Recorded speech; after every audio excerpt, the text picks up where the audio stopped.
ಆದ್ಯ ನ್ಯೂಸ್ನ ಸಮಸ್ತ ವೀಕ್ಷಕರಿಗೂ ಸ್ವಾಗತ. ನಾನು ಸತೀಶ್ ಪವಾರ್. ದಾವಣಗೆರೆಯ ಒಂದು ಉಪಚುನಾವಣೆಯ ಫಲಿತಾಂಶದಲ್ಲಿ ಸಮರ್ಥ ಶಾಮ್ನೂರವರು ಭಾರೀ ಬಹುಮತದಿಂದ ಜಯಗಳಿಸಿದ್ದು ಚನ್ನಗಿರಿ ಕಾಂಗ್ರೆಸ್ ಪಾಳೆಯ ಹಾಗೂ ದಾವಣಗೆರೆ ಕಾಂಗ್ರೆಸ್ನ ಒಂದು ಪಕ್ಷದ ಒಂದು ಪಾಳೆಯದಲ್ಲಿ ಒಂದು ಸಂಭ್ರಮ ಸಂತಸ ಮನೆ ಮಾಡಿತ್ತು. ಚುನಾವಣೆಯಲ್ಲಿ ಪ್ರಥಮವಾಗಿ ದಾಸಕರಿಯಪ್ಪನವರು ಮುಂದೆ ಇದ್ದಂಥ ಸಂದರ್ಭದಲ್ಲಿ ಸಾಕಷ್ಟು ದುಗುಡ ವಾತಾವರಣದಿಂದ ಕೂಡಿದಂತಹ ಒಂದು ವ್ಯವಸ್ಥೆ ನಂತರದ ಒಂದು 10-15 ಬೂತ್ಗಳ ಒಂದು ಎಣಿಗೆ ಪ್ರಾರಂಭವಾದ ನಂತರ ಕಾಂಗ್ರೆಸ್ ಕಾರ್ಯಕರ್ತರಲ್ಲಿ ಸಂತಸ ಮನೆ ಮಾಡಿತ್ತು. ಹಾಗೆಯೇ ಸಾಕಷ್ಟು ಅಂತರವನ್ನು ಕಾಯ್ದುಕೊಂಡ ನಂತರ ಗೆಲುವಿನ ಹಾದಿಯತ್ತ ಸಮರ್ಥ ಅವರು ಸಾಗಿದ ನಂತರ ನಿರಾಳವಾಗಿ ಕಾಂಗ್ರೆಸ್ ಕಾರ್ಯಕರ್ತರು ಸಂಭ್ರಮದ ಆಚರಣೆಯನ್ನು ಮಾಡಿದರು. ಹಾಗೆಯೇ ಚನ್ನಗಿರಿ ಪಟ್ಟಣದಲ್ಲಿಯೂ ಸಹ ಕಾಂಗ್ರೆಸ್ ಕಾರ್ಯಕರ್ತರು ಪಟಾಕಿಯನ್ನು ಸಿಡಿಸಿ ಸಂಭ್ರಮವನ್ನು ಆಚರಿಸಿದರು. ಈ ಸಂದರ್ಭದಲ್ಲಿ ಚನ್ನಗಿರಿ ಬ್ಲಾಕ್ ಕಾಂಗ್ರೆಸ್ ಅಧ್ಯಕ್ಷ CH ಶ್ರೀನಿವಾಸ್ ಆದ್ಯ ನ್ಯೂಸ್ನೊಂದಿಗೆ ಸಹ ಮಾತನಾಡಿದರು. ವರದಿ ಸತೀಶ್ ಪವಾರ್, ಚನ್ನಗಿರಿಯಿಂದ.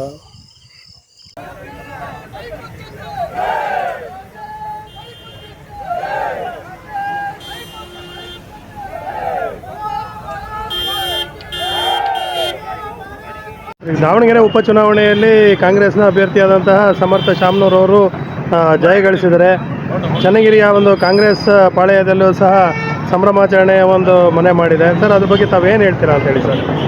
ಗೆಲುವು ಕಾಂಗ್ರೆಸ್ಸಿನ ಗೆಲುವು, ಅದು ಕಾಂಗ್ರೆಸ್ಸಿನ ಗೆಲುವೇ, ಅದರಲ್ಲಿ ಎರಡು ಮಾತಿಲ್ಲ. ಚುನಾವಣೆ ಪೂರ್ವದಲ್ಲಿ ಏನು ಊಹೆಗಳಿದ್ದಿತ್ತು ಅವೆಲ್ಲವಕ್ಕೂ ಸಹ ಇದು ಉತ್ತರವನ್ನು ಕೊಟ್ಟತೆ ಅಂತಕ್ಕಂಥ ಭಾವನೆಯನ್ನು ನಾವು ಹೇಳ್ತೇವೆ.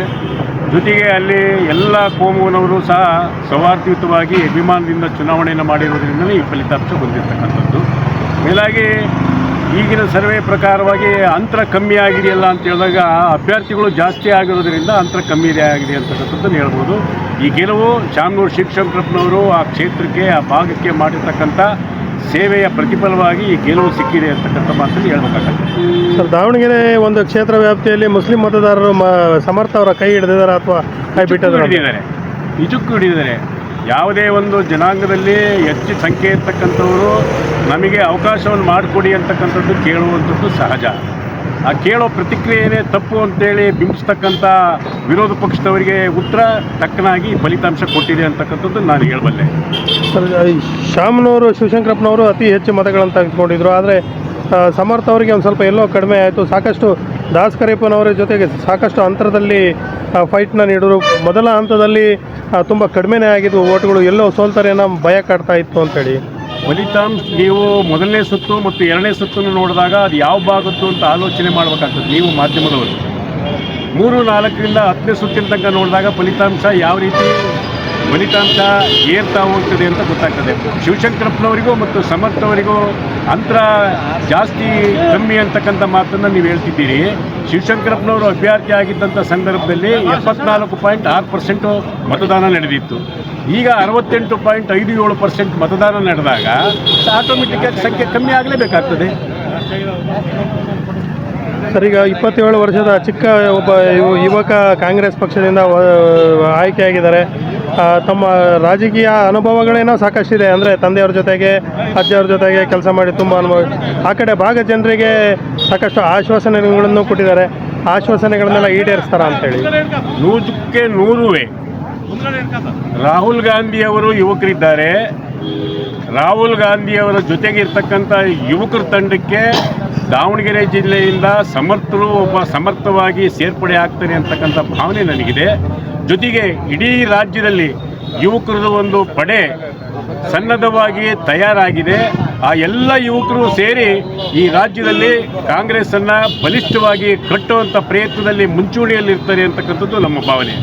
ಜೊತೆಗೆ ದಾವಣಗೆರೆ ಜಿಲ್ಲೆಯಲ್ಲಿ ಇರ್ತಕ್ಕಂಥ ಎಲ್ಲ ವಿಧಾನಸಭಾ ಕ್ಷೇತ್ರಗಳಲ್ಲೂ ಸಹ ಯುವಕರಿಗೆ ಒಂದು ಸ್ಫೂರ್ತಿ ಆಗ್ತಾರೆ ಶಾಮ್ನೂರು ಸಮರ್ಥ ಅವರು. ಮುಂದಿನ ದಿನಮಾನಗಳಲ್ಲಿ ಕಾಂಗ್ರೆಸ್ ಪಕ್ಷ ಮುಂದಿನ ಬರುವಂಥ 28ರ ಚುನಾವಣೆಗಳಲ್ಲಿ ಜಾಸ್ತಿ ಯುವಕರಿಗೆ ಅವಕಾಶ ಮಾಡಿಕೊಡುತ್ತಾ ಅಂತ 100% ಸತ್ಯ.